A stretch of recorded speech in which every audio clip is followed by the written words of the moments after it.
नवाज शरीफ साहब जो NRO करके मुशर्रफ से वापस आए तो उन्होंने APDM की वादा खिलाफी की और जाके उन्होंने इलेक्शन लड़ लिया, बाकी किसी पार्टी ने नहीं लड़ा।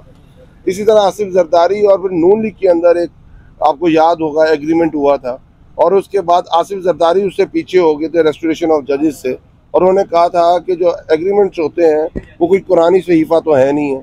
तो इन दोनों के ऊपर तो ट्रस्ट किया ही नहीं जा सकता। जो इन्होंने बात की है मुज़ाकरात के अंदर, वो यही बात थी। हमारी तरफ से कहा गया था कि 14 मई से पहले असेंबलीज को तोड़ा जाए और उसके बाद 60 दिन के अंदर इलेक्शंस हो जाने चाहिए। उनकी तरफ से ये राय आई थी कि हम 30 जुलाई को ये असेंबलीज तोड़ेंगे और उसके बाद 90 दिन के बाद इलेक्शंस कराएंगे। तो इसके ऊपर ये बात नहीं बन सकी थी और ये बात ख़त्म हो गई थी। और लेट्स सी, उन्होंने जमा करा दिया होगा और हमने भी। अगर इसकी गारंटर सुप्रीम कोर्ट बने तो ही तरीके इंसाफ इस पर एतमाद कर सकती है, वरना इनका तो कोई गारंटी इनके घर वाले नहीं देते। सर ये एक टाइम गेन किया जा रहा है, टाइम पास किया जा रहा है, खींचा जा रहा है मामले को। इनको समझ आनी चाहिए एक चीज़ की,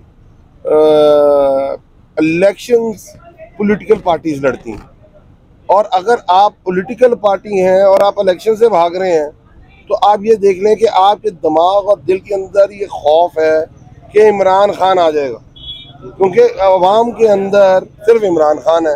अगर आप डर के ऊपर इलेक्शन से भागेंगे तो ये रवायत पड़ जाएगी।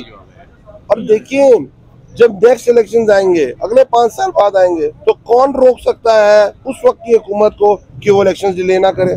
क्या बनेगा? उसने भी आके आप एक उसको तरीकाकार बता रहे हैं क्या है, कोई काम ना करें, मईशत तबाह कर दें। अपने पाकिस्तान के अंदर जो दहशतगर्दी की हवा उठ रही है उसको उठने दें, दहशतगर्दी का किला कमा मत करें। और जब इलेक्शन डेट है तो पहुंचे सुप्रीम कोर्ट कि हमारे पास पैसे नहीं है, दहशतगर्दी बहुत बढ़ गई हुई है, हमारे पाकिस्तान के अंदर इस तरह की मीशत हो चुकी है कि हमें इमरजेंसी लगानी पड़ेगी। तो उनको होश के नाखुन लेने चाहिए। आप इक़्तिदार आनी जानी चीज़ होती है, आइन रहना चाहिए, निज़ाम रहना चाहिए। अगर आप इस तरह करेंगे तो ये रवायात आगे चलेंगे और फिर आपका बाकी सियासत से बिल्कुल बेदखल होकर रह जाएंगे। Thank you. सुप्रीम कोर्ट के सामने हमने अपना CM में फ़ाइल कर दिया और जो हमारी 3 नशस्तें हुई हैं PDM सरकार के साथ, उसका खुलासा हमने दयानतदारी के साथ पेश कर दिया है।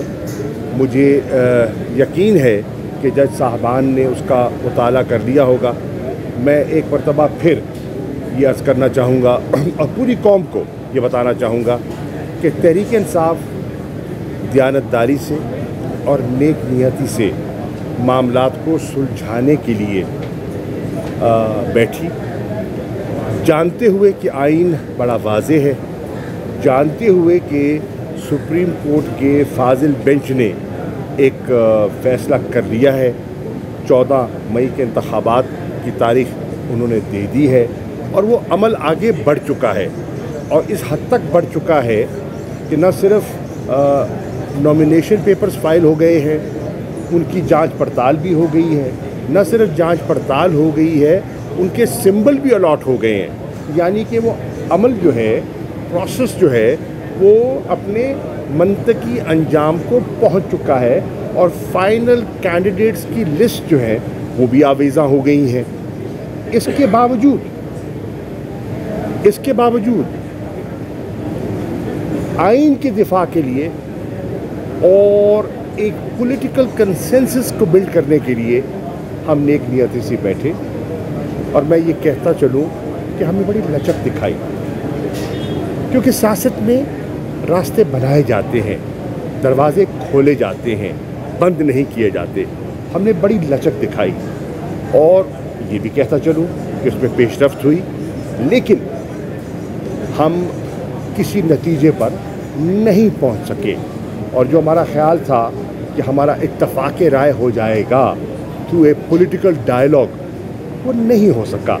और वही दयानतदारी से हमने लिखकर सुप्रीम कोर्ट की खिदमत में पेश कर दिया है।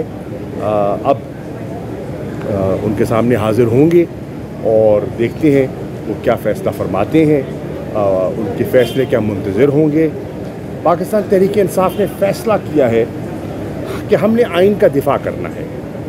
हमने फ़ैसला किया है कि हमने सुप्रीम कोर्ट की जो इसकी جو اس کی آئینی حیثیت ہے، اہمیت ہے، اس سے غافل نہیں رہنا۔ ہم نے فیصلہ کیا ہے کہ ہم نے چیف جسٹس صاحب کے آئینی فیصلے کے ساتھ کھڑے ہونا ہے۔ اس کو بنیاد بناتے ہوئے کل بروز ہفتہ پورے پاکستان میں تحریک انصاف اور ہم سے ہمدردی رکھنے والا سول سوسائٹی کا طبقہ، وکلاء کا طبقہ، وہ یونین کونسل کی سطح پر چیف جسٹس کے ساتھ اور سپریم کورٹ کے ساتھ اظہار یکجہتی کے لیے 5:30 بجے پورے پاکستان میں وہ یکجہتی کے اجتماع کریں گے اور بتائیں گے اپنی عدلیہ کو کہ پاکستان کا ہر شہری، بچہ، خاتون، مستور، نوجوان، بزرگ آئین کے دفاع کے لیے آپ کے ساتھ شانہ بشانہ ہے۔ عمران خان صاحب خود لاہور میں ایک ریلی لیڈ کریں گے، پشاور میں بھی ریلی ہوگی دوبارہ، راولپنڈی میں بھی ہوگی دوبارہ، اور اس دفعہ اسلام آباد میں بھی ہوگی جو پچھلی دفعہ نہیں ہو سکی۔ تو یہ ہمارا اظہار یکجہتی ہے۔ اب دیکھتے ہیں کہ جج صاحب کا جو پینل ہے وہ کیا حکم دیتا ہے، اور اس کی سننے کے بعد پھر آپ سے انگیج کریں گے۔ شکریہ۔